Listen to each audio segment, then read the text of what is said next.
what's up everyone? Pastor Jams back with another video, and we are here with the top 10 albums of 2024. It has been way too long, 5 months to be exact, since September that I put out my last video, which was episode number 3 of my podcast, Talking Jams. Go check it out. Anyways, it's been too long. No excuses. It's just busy with work. That's all. And hopefully, I've seen that with this new year, work has been starting to be slow. I now have time to get in and make these videos and give y'all quality content that I want to give y'all. No BS, no shortcuts, none of that. So happy to be here. Missed y'all so much. And plus, just want to get this out of the way. The 2024 fantastic year for music. All right, just want to say that off the bat. But towards the end, I don't know if it was just me. October, November, December, a little bit slower on the end, given how crazy the rest of the year was. But anyways, this is just my opinion. Top 10 albums of 2024.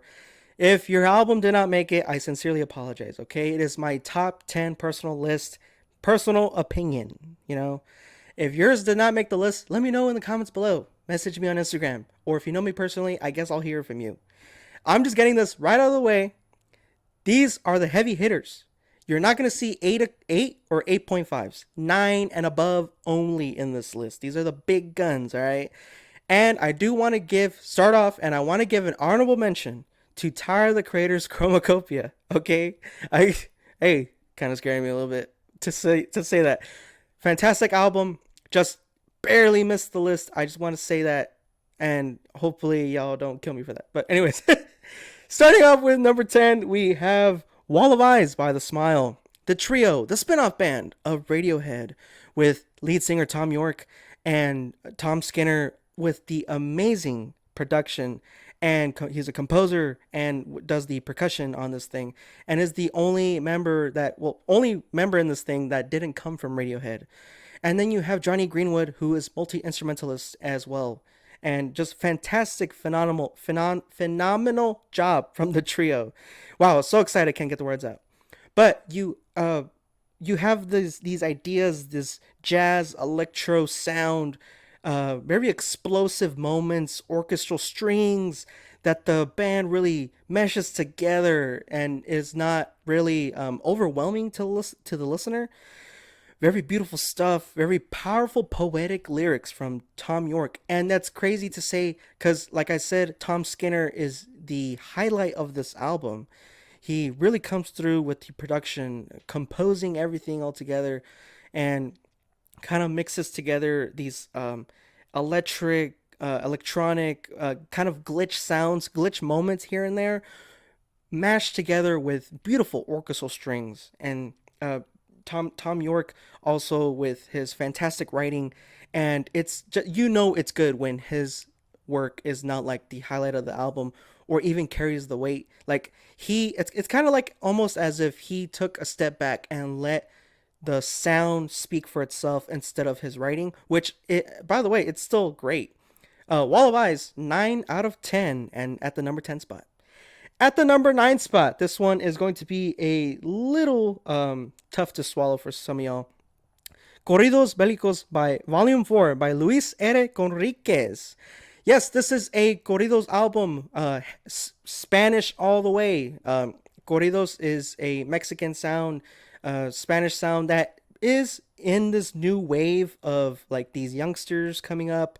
They call it corridos tumbados. And I do see this big divide of these older heads not really getting down with this wave and kind of seeing the separation. In my opinion, Luis R. Conríquez, he is the probably the best artist out there in terms of corridos. I would argue that with Peso Pluma, and those are easily top 3 hands down in terms of right now. I do think that he maybe saw this divide and he basically assembled the freaking Avengers for this album. Okay, it is a covers album of popular corridos, but there is a fresh coat of paint on all of them. That's kind of what made me hesitant to put this on here. But ultimately, I mean, for the most part, the songs themselves have the original artists on there with him, and they're just upped a notch. Okay, they're just moved up a notch. It's a fresh coat of paint, very new sound, great sound, and just improved altogether.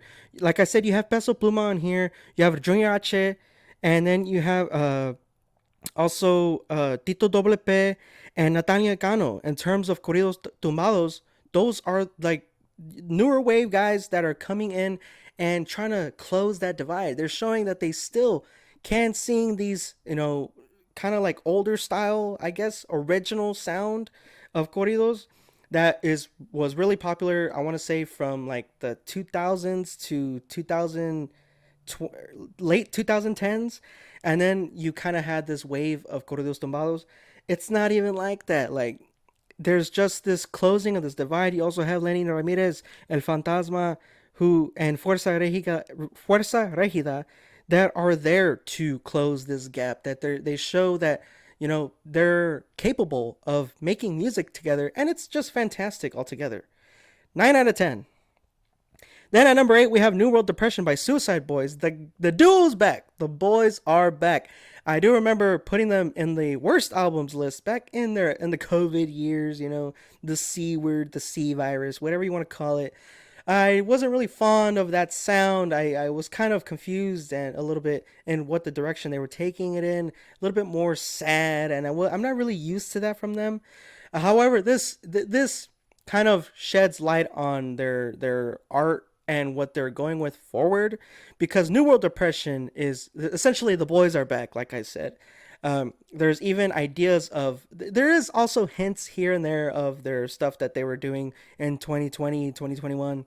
But for the most part, you just have this powerful raw energy that is used, and not necessarily to promote anger, but just using that negative energy and powering yourself up, basically.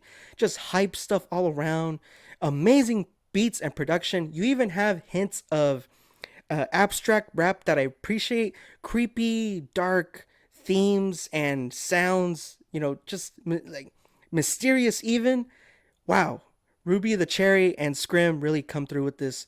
New World Depression, 9 out of 10. Great work. At the number 8 spot, Suicide Boys.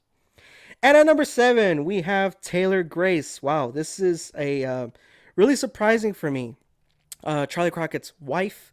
Now they are married. Congratulations to them. But yeah, she makes music as well. She makes music as well, and is a writer as well. Writes music with him. Writes music in general, and it is just fantastic to see her. It was also actually the last review that I did, in and in terms of her style, you start off with the doo wop song. Are you kidding me? Like, she can do it all. There's very country aesthetic sounds in here that is very, sounds very natural. It doesn't sound like something coming right out of left field. It feels genuine, and I hate to use that word, but it just comes off that way. It doesn't sound like as if she has like this trouble with like the mastery or the engineering or anything like that. No, she has the resources is what I'm trying to say. And I'm not saying that just because Charlie is a more out there and has a career going um more longer than her. I'm just saying that she has the resources, she has the potential, she has the art. It's just a matter of fact of putting it out there. And this is her first album, her debut album, Hello Stranger. Fantastic stuff. Loving yourself, loving your significant other, and just very confident stuff from her. Just not settling for less. That's not what she's gonna do. And her vocals as well, very amazing stuff. I cannot wait for what she has yet for us to hear. Hello Stranger by Taylor Grace, 9 out of 10 at the number 7 spot. And at number 6, we have X's by Cigarettes After Sex. Wow, the guys are here, and I was really surprised that they came out with another album after this. They're doing little tidbits here and there between their last album and now. I saw them last year, great stuff. I actually saw them twice last year, and it was just fantastic. This album, Greg's poetry is better than ever, and really kind of combines a lot of elements from their past two albums. So you have a little bit of everything. Uh, the Jacob Tomsky and Randall Miller. Jacob Tomsky on the percussion, Randall Miller on the bass. Also a great trio. I know that there is great chemistry there. That's why they've been together for so long. And Greg's writing is about as personal as it gets. And with a little hiccup, I want to say Dark Vacay would probably be, a little bump in the road. But hey, it's with a little bit of questionable lyrics, but hey, it's still fantastic. The band is still able to utilize such simplicity in their work, and it's very effective. Great stuff from Greg and the guys. I am also, just can't get enough. Number six, Exes, Cigarettes After Sex, a 9. And down to the final five, we have Blue Lips by Schoolboy Q. Wow, great stuff from him. Schoolboy Q, one of the best rappers out there, in my opinion, and this album did not get the recognition that it deserved. I mean, you even have him trying out a little bit of a more edgy, little bit rock influence with his work, also with great production from Lance Skywalker, and even doing these features that I didn't even expect, like with Rico Nasty and Devin Malik, Ass Chick, and Freddie Gibbs, and also with bringing along some members from TDE themselves, Absol on the track Foe. So what I really try to see with this album and giving it such a high score is Q really returns to form in a sense of like grounding himself, yet moving forward with this energy of like get out my way. I'm nothing's gonna stop me, even though he recognizes these things in his past that have held him back, and no more is that going to happen. He's thankful for who he is, he's thankful for where he's at, and wow, just great stuff from him and the features as well. Blue Lips, Schoolboy Q, 9.5 out of 10 at the number 5 spot. And at number 4, we have Orque Diaz by Caluchis. Wow. I'm a big fan of Caluchis, and especially the work all the way back since 2017 with her debut album. This album is her third album, actually. I completely missed her second, which I really need to go back and listen to that. But I came around, listened to this, came out in the beginning of the year, and wow, really awesome stuff. I mean, she even has a track. She really expands here, which I really admire. No, this is actually her fourth album. I'm so sorry for that.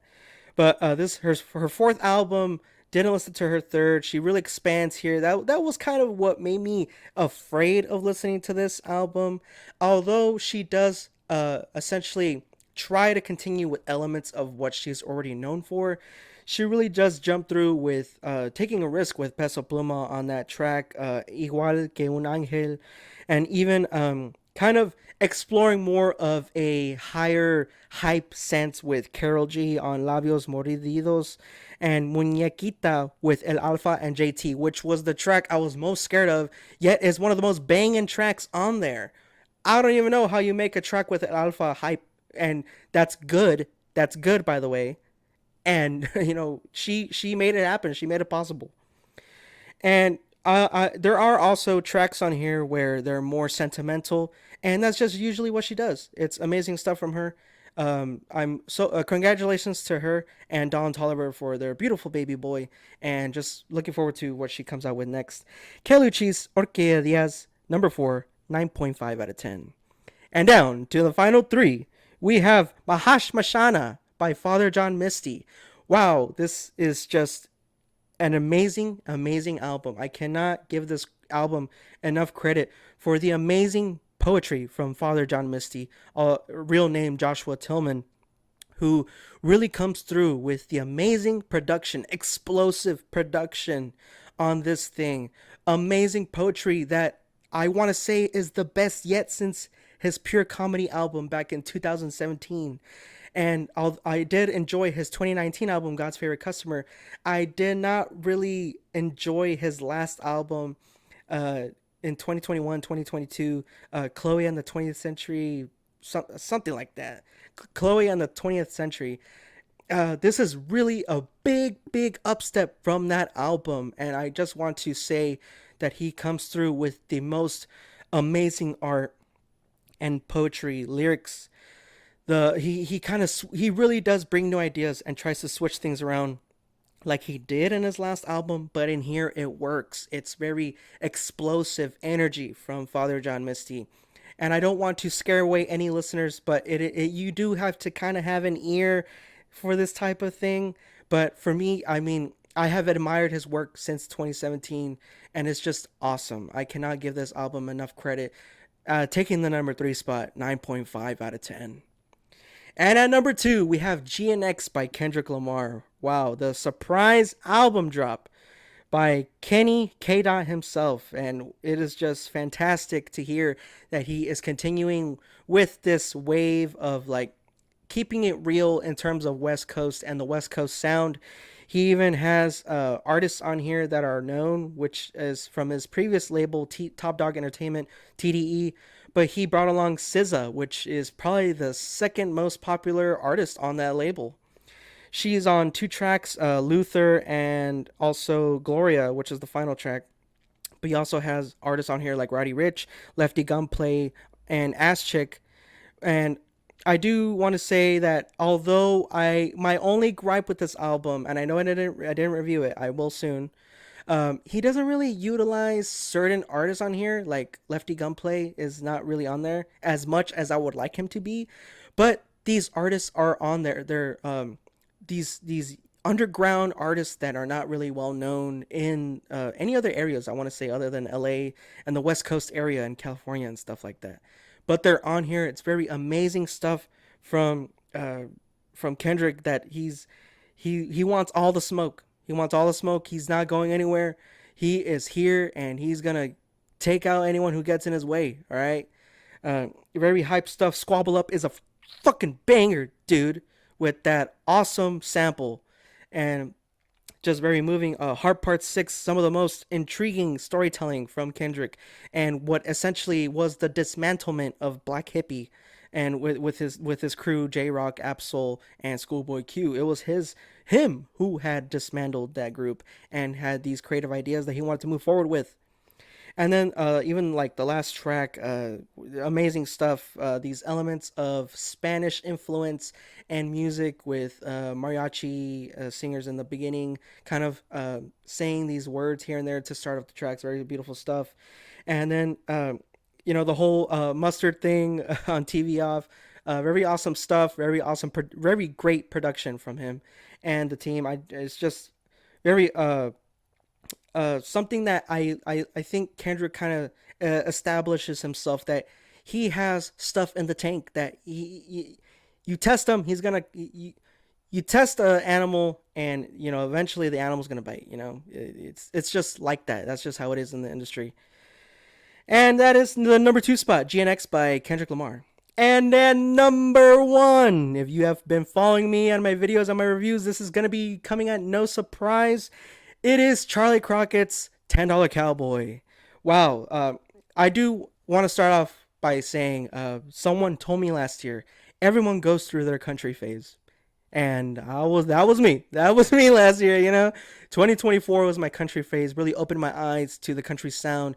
I admire the genre so much now. I am very open eared to the genre and what else is to come, what is left for what is out there to explore in terms of the sound. Charlie Crockett, saw him twice last year. Amazing stuff. An amazing artist, great performer, really puts on a show. And this album is no different. He came out with 2 albums last year, $10 Cowboy and then $10 Cowboy Chapter 2, Visions of Dallas. But I'm giving the number 1 spot to $10 Cowboy. It is just phenomenal. 10 out of 10 album from start to finish. And that is even with me saying in my review that the last track, Midnight Cowboy, was kind of like something that kind of fell flat in terms of the footing. The footing wasn't really landed as well with that track because it feels like you can just keep on going. You can just keep on going. And I wanted more from Charlie, which I really grew to appreciate that song more. But if there was if I really, really had to choose, Midnight Cowboy would still be my least favorite track on this thing. But there is no misses on this thing at all. You have tracks on here that are very sleazy, like $10 Cowboy, the self-titled track. You have tracks on here that are very confident, very energetic, like Solitary Road, and America, where he is kind of conflicted with elements of himself, yet he is also showing that he's confident at the end of the day, no matter what he's gone through. He is faced with these challenges, and they have been hard, but with this, and it's not even like in a macho man sense, it's just him, kind of figuring out for himself, going through these hardships, and also finding love with tracks like Spade, Diamond in the Rough, and City of Roses, which is just fantastic stuff. Of possibly written about his now wife Taylor Grace, but it's just elements that he puts together throughout this album that is, in his own words, a jambalaya in his sound. There's just a mixture of everything that comes together in his upbringing and what he enjoyed listening to growing up and stuff like that. That is all presented here and in his music in $10 Cowboy. And that is the number one spot. I am linking all these in the description below. I will be putting, hopefully, I won't be putting the names. I don't want to put any spoilers, but I will be putting them from 1 to 10. And I hope y'all really enjoyed it. I'm glad to be back. Number one spot, $10 Cowboy, Charlie Crockett, 10 out of 10. So fantastic. Give that out. Give all these albums a listen if you haven't heard of them. And like I said, this was my opinion. I'm so sorry if your album did not make the list, but I am excited to hear what your top album was or albums were. Let me know. Glad to see y'all. Thank you all for tuning in. And this is just really fun to be back and make this video. And hopefully, things are just smooth on from here. I will be trying my best to just keep on with it, and looking forward to more reviews. Anyways, thank y'all for watching. Make sure you leave a like, share, subscribe. Pass the Jams is